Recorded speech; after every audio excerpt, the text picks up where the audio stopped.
Bien, continuamos entonces con este segundo video teórico de líquidos, comenzando con la definición de presión de vapor.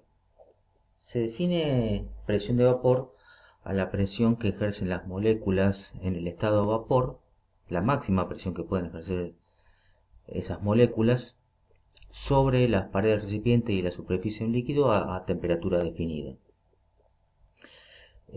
¿Cómo es este proceso? Para definir presión de vapor, primero tenemos que definir una condición de equilibrio. Suponiendo que tenemos un sistema a una temperatura definida, tiene que ser un sistema cerrado para que se pueda establecer el equilibrio. Inicialmente las moléculas del líquido que están en la superficie, que son las que tienen mayor energía cinética, van a tener energía suficiente para escapar al vapor. En ese vapor, esas moléculas se mueven libremente, chocando contra las paredes y contra el líquido. Y algunas de esas moléculas van a ser retenidas por el líquido y por lo tanto van a condensar. ¿Sí? En algún momento, ¿qué va a ocurrir? La velocidad con que las moléculas del líquido pasan al vapor se iguala con la velocidad con la cual las moléculas del vapor pasan al líquido. Cuando se igualan esas velocidades, estamos en una situación de equilibrio dinámico.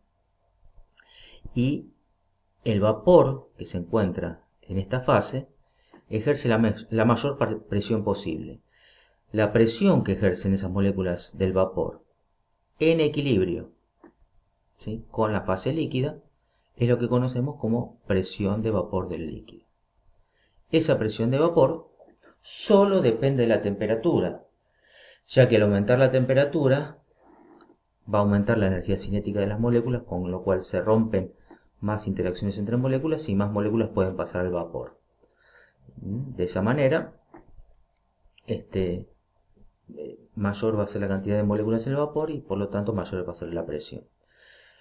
Pero también, como veremos, depende de la naturaleza, o sea, del tipo de interacciones entre moléculas. La diferencia entre el vapor y un gas es que la presión de vapor, como definimos, solo depende de la temperatura, mientras que la presión de un gas, si recordamos la ecuación general de los gases, no solamente depende de la temperatura, sino también del volumen del recipiente y de los moles presentes del gas. ¿Cómo es esta variación de la energía cinética con respecto a la temperatura? Bueno, tenemos una distribución, la distribución de energías cinéticas promedio, o mejor dicho, de energías cinéticas de todas las moléculas de un líquido, sigue en desarrollo una distribución normal como la que tenemos acá dibujadas. Esa distribución depende de la temperatura, pero el área encerrada bajo todas esas curvas es lo que define el número total de moléculas que tenemos del líquido. Entonces, ¿qué ocurre? Al aumentar la temperatura,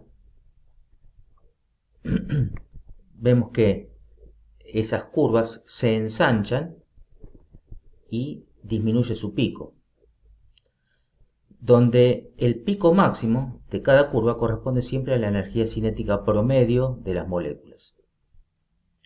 Entonces, al aumentar esa temperatura, por supuesto que el número total de moléculas permanece constante, o sea, el área de todas estas curvas, o que encierran todas estas curvas, es la misma, pero si nosotros nos detenemos en una cierta energía cinética, a mayor temperatura vemos que hay una mucha mayor fracción de moléculas que superan esa energía cinética y por lo tanto que van a poder romper interacciones para pasar al vapor.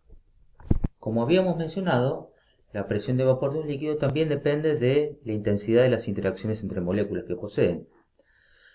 Así que, por ejemplo, acá tenemos el ejemplo del agua, ¿no?, donde tiene interacciones de tipo puente de hidrógeno, el benceno, que tiene interacciones de tipo fuerzas de London, y el éter, que es una molécula pequeña, solamente tiene interacciones dipolo-dipolo, pero más débil que todas las interacciones London que poseen las moléculas de benceno. Entonces, fíjense, a igual temperatura, ¿sí?, supongamos a 40 grados. A 40 grados Celsius, esta sería la presión de vapor del agua, esta sería la presión de vapor del benceno y esta sería la presión de vapor del éter. O sea, cuanto más débiles son las interacciones entre moléculas, con más facilidad se van a romper esas interacciones y van a tener más tendencia a pasar al vapor y por lo tanto mayor va a ser la presión de vapor. ¿Sí? Eso es lo que ocurre acá. ¿Sí? De igual forma varía el calor molar de evaporación, o sea, la cantidad de calor necesaria para evaporar un mol de cada sustancia. Cuanto más fuertes sean las interacciones entre moléculas, mayor será la cantidad de calor necesario que hay que entregar para que evapore un mol de esa sustancia. Entonces, el agua, que tiene interacciones muy fuertes, tiene baja presión de vapor, pero su calor molar de vaporización o de evaporación va a ser el más alto, justamente porque hay que entregar mucha energía para poder romper esos enlaces y lograr que evapore un mol de agua. El benceno le va a seguir, ¿no? O sea, tiene interacciones más débiles entre moléculas de benceno y por lo tanto es menor la energía necesaria para evaporar un mol de benceno. El éter es el que tiene las interacciones más débiles entre moléculas de estos tres casos y por lo tanto va a ser el que menor calor molar de vaporización va a tener. Bien, el punto o temperatura de ebullición es la temperatura a la cual un líquido pasa al estado vapor en toda su masa. ¿Cuándo va a ocurrir esto? Cuando la presión de vapor del líquido iguala a la presión atmosférica. En este caso, de acuerdo a la definición, la temperatura de ebullición de un líquido va a depender de la presión externa. ¿Cómo es esto? Si la presión externa es baja, por ejemplo en lo alto de una montaña, donde hay baja presión atmosférica, si la presión externa es baja, entonces el líquido va a necesitar menos energía para que su presión de vapor pueda igualar la presión atmosférica. Y ahí tenemos que el líquido hierve a menor temperatura.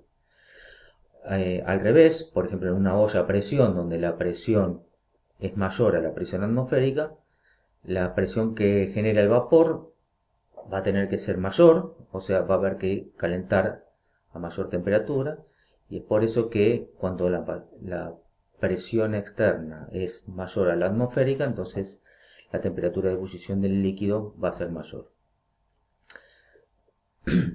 ¿De qué depende además esto? Depende de esas interacciones entre moléculas, ¿no? Cuanto más fuertes sean las interacciones entre moléculas, más energía va a haber que entregar para vencer esas interacciones y que pasen todas las moléculas al vapor, y entonces mayor va a ser la temperatura de ebullición. Como vimos anteriormente en este diagrama, vemos que el éter, que es el que tiene las interacciones más débiles, es el que tiene mayor presión de vapor, y fíjense entonces a menor temperatura su presión de vapor igual a la presión atmosférica. ¿Sí? Por eso el éter es el que tiene menor temperatura de ebullición. Le sigue el benceno, que tiene interacciones más fuertes entre moléculas, entonces hay que entregar mayor energía para que las moléculas pasen al vapor, entonces a mayor temperatura su presión de vapor igual a la presión atmosférica, y bueno, y en el caso más extremo tenemos acá el ejemplo del agua, que su temperatura de ebullición normal es 100 grados. ¿Cómo se entiende la ebullición a nivel molecular? Bien, dijimos que un líquido hierve cuando todo el líquido pasa al estado vapor, ¿sí? O sea, el líquido pasa al vapor en toda su masa. Imaginemos entonces que hay una burbuja de vapor en el interior del líquido. La burbuja de vapor está sometida a la presión del líquido que está encima de esa burbuja más la presión atmosférica. La presión atmosférica es mucho mayor a la presión que puede ejercer una cierta cantidad de líquido, ¿sí? Que en general es poquita altura. Por lo tanto, podemos decir que este vapor debe vencer a la presión atmosférica. Cuando la presión de esta burbuja, la presión de vapor, es menor a la presión atmosférica y la presión que ejerce el líquido, esta burbuja colapsa y se deshace. En la medida que la presión de vapor, a medida que aumenta la temperatura, va aumentando, esta presión de vapor va a igualar a la presión externa. Entonces, en ese caso, cuando iguala la presión externa, esta burbuja de vapor es capaz de escapar, ¿sí? Y si eso pasa con todas las que están en el interior del líquido, ahí tenemos que todas las moléculas del líquido pasan al vapor. Acá tenemos en general la dependencia de las propiedades de los líquidos en función de las fuerzas intermoleculares.